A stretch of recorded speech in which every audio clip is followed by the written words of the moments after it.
안녕하세요. 지게책입니다. 제가 오늘 소개할 책은 김영하 작가님의 신작 작별인사입니다.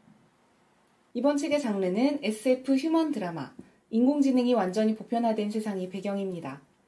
완전한 인간의 형태를 갖춘 휴머노이드 로봇들이 인간들의 삶 곳곳에 산재해 있는 세상, 통일된 한국의 평양, 휴먼 매터스라는 연구소의 캠퍼스에서 아빠와 3마리의 고양이와 살고 있는 철이가 주인공입니다. 고양이 3마리 중 1마리는 로봇이지만 일반 고양이와 크게 다르지 않습니다. 철이는 아빠와 홈스쿨링을 하고 있는데요. 천자문을 비롯해 철학과 세상의 많은 지식들을 철이에게 가르치고 있습니다.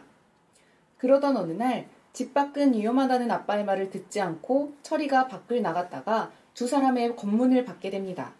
그들은 철이에게 당신은 무등록 휴머노이드라며 모니터를 보여주는데 인간에게서는 특유의 방사선 원소가 있기 때문에 만약에 사람이라면 H가 떠야 되는데 철이의 몸에는 R이 뜬 데다가 정식으로 등록된 로봇이라면 초록색으로 R이 떠야 되는데 철이에게는 붉은색 R이 표시되어 있었습니다.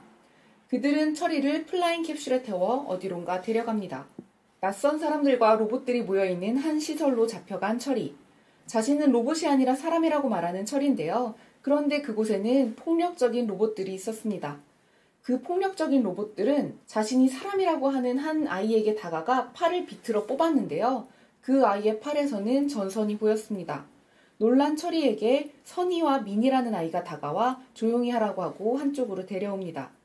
선이와 민이에게도 나는 분명 사람인데 로봇으로 오인받아서 잡혀왔다고 끊임없이 주장하는 철이인데요. 그런 철이에게 선이가 상황 설명을 해줍니다.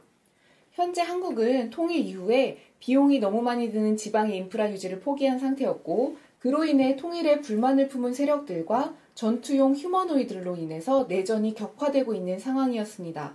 반정부 세력이 점점 커지자 정부에서는 방관하지 않고 도시 게릴라의 파괴 행위를 막기 위해 무등록 휴머노이드를 잡아서 처분하기 시작했던 것.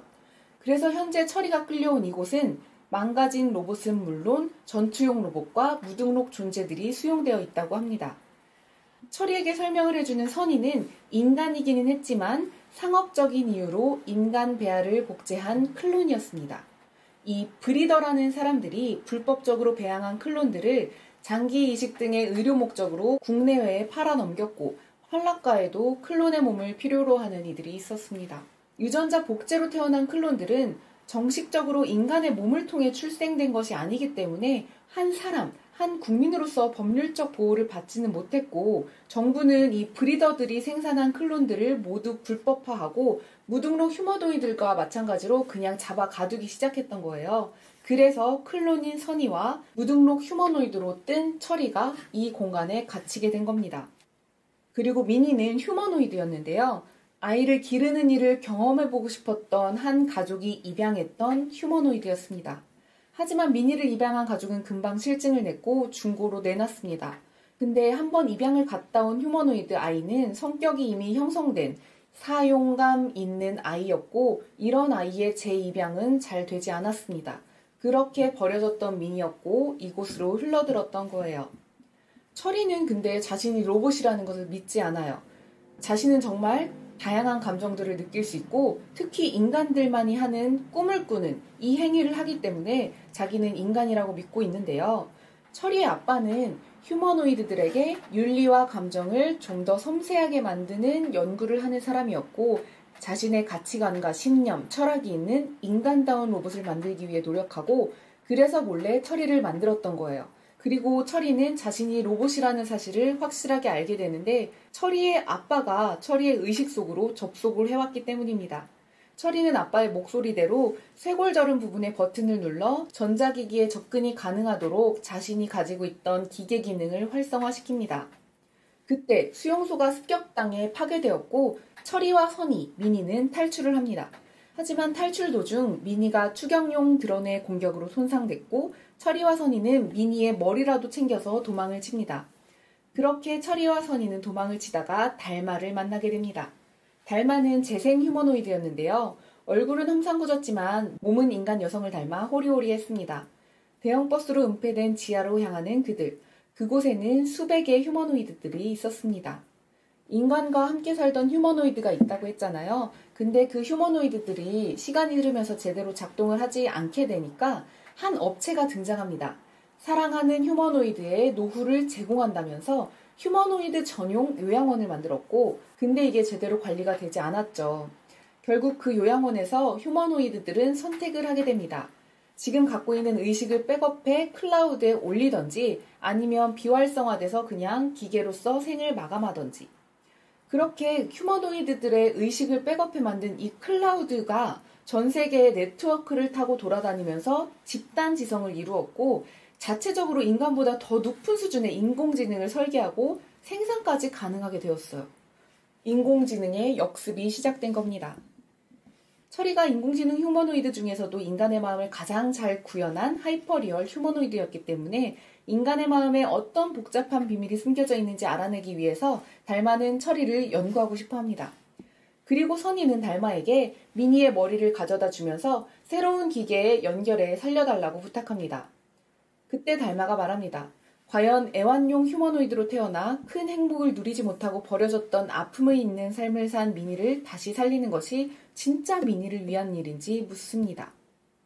고통이 있는 삶이었어도 다시 생명을 연장하는 것이 맞는 것인지에 대한 생각들이 많이 오고 가는데요. 결국 미니의 몸을 아직 살리지는 않고 의식만 활성화해서 의견을 물었는데, 고민을 하던 미니는 선희 누나와 철이 형을 다시 만나고 싶어하며 다시 살아나기를 희망합니다. 그리고 그때쯤 네트워크를 통해 아빠와 연락이 닿은 철이. 아빠는 당장 철이를 데리러 옵니다. 철이를 데리고 서둘러 자리를 뜨려는 아빠. 하지만 철이가 망설이는 사이 갑자기 군대가 들이닥쳐 공격을 시작했고, 순간 철이의 의식이 끊깁니다. 집에서 정신이 든 철이. 군대의 공격으로 그곳은 파괴되었지만 아빠가 파괴된 철이의 머리를 가지고 집으로 돌아와서 철이의 의식을 임시로 고양이 로봇에 연결을 해주었던 건데요. 그 모든 상황을 다시 스캔해서 본 철이. 군대의 공격, 이 기동타격대를 부른 게 바로 아빠였어요. 그래서 기동타격대를 불러서 친구들을 죽인 아빠를 원망하게 되는데요. 아빠는 곧 적당한 몸을 찾아서 너의 의식을 연결해주겠다고 하지만 회사에서도 쫓겨난 그가 어떻게 연결을 하겠습니까? 결국 술에 의지하게 되는 나약한 인간인 아빠였어요. 몸이 사라진 철이는 결국 순수한 의식으로 네트워크에 존재하게 됩니다. 자신이 인간이라고 철석같이 믿고 정말 인간처럼 인간답게 살던 철이는 몸이 없다는 것이 어떤 것인지 여러모로 생각하게 됩니다. 몸이 있어서 느낄 수 있었던 많은 것들, 그리고 몸이 지칠 때 정신이 휴식할 수 있었다는 것도 새삼 깨닫게 됩니다. 달마의 예언대로 오래지 않아 인간의 세상이 완전히 끝나고 지구에는 평화가 찾아옵니다. SF 영화에서처럼 인공지능들이 인간을 학살한 것이 아니라 인간들이 점점 더 인공지능에 의지하게 됐고, 결국에는 인공지능 없이 아무것도 할 수 없게 되고, 결국 인간들은 번거로운 번식의 충동과 압력에서 해방되어 일종의 환각 상태, 그냥 가상세계에서만 살아가게 됐던 거예요. 그렇게 인간의 세상은 그냥 끝이 나버립니다. 순수한 의식으로 존재해오던 철이는 마침내 선의를 찾아냅니다. 노인이 된 선의를 만나게 되는 철이. 클론이었던 선의는 자연스레 나이가 들어 노인이 되어 있었어요. 희고 긴 머리를 늘어뜨린 그녀에게선 영적인 기운이 풍겼습니다. 시간의 흐름에 따라 자연스럽게 늙어버린 선의의 모습을 그 순간 철이는 부러워했습니다. 철이는 작은 공동체를 이루고 살아가는 선의의 곁에 머뭅니다. 자연스레 육체의 노동과 인간다운 삶을 누리게 되는 철이. 시간은 흐르고 4년이 흘렀을 즈음 선의의 몸은 점점 더 쇠약해져 갑니다. 잠시 오두막을 비웠다가 돌아온 철이는 직감합니다. 선의의 의식이 드디어 그 불완전한 몸을 떠난 것을. 이 부분에서는 좀 많이 눈물이 났어요. 인간으로서 세상을 떠나 항상 이야기했던 우주정신으로 돌아간 선의와 갑자기 닥쳐온 선의와의 작별을 받아들여야 하는 철이. 철이는 선의가 죽은 후에도 그대로 그 마을에 남아 있었어요. 그리고 공동체 구성원들이 죽거나 사라지는 것을 끝까지 남아 지켜봅니다. 오래지 않아 철이의 몸 여기저기에서도 서서히 문제가 생기기 시작했지만 철이는 굳이 그것을 고치지 않아요. 세월은 계속 흘러 공동체는 사라진 지 오래였고, 철이는 이 넓은 대지에 인간을 닮은 존재는 이제 나 하나밖에 남은 것 같지 않다는 강렬한 확신을 느낍니다. 이제 인간의 모습을 한 휴머노이드는 세계 어디에서도 만들어지지 않았습니다. 자연은 인간 문명의 흔적을 빠르게 덮어나가기 시작했습니다. 그리고 그날 개를 데리고 산책을 하던 철이는 곰의 습격을 받아 죽음을 눈앞에 마주합니다. 그대로 죽음을 받아들이고 싶어하는 철이와 다시 그 네트워크, 무한의 세계로 돌아가려는 본능과 싸우는 철이. 그동안 철이가 자아를 갖고 살아오면서 인연을 맺었던 존재들은 이미 우주의 일부로 돌아갔습니다. 철이는 끝까지 네트워크로 돌아가려는 본능과 싸우다가 석양과 어둠을 바라보며 의식을 떠나보냅니다. 인간의 삶과 엄청난 발전을 이룬 인공지능. 머지않은 미래에 우리가 필히 마주하게 될 여러 가지 현실의 가정인데요. 삶과 죽음이 있는 인간으로서 살아가며 때로는 슬픔을, 때로는 고통을 느끼지만 행복과 기쁨, 그리고 사랑하고 사랑받는 이 존엄한 삶을 살아간다는 것에 대해 조금은 철학적인 생각까지 하게 되는 소설이었어요.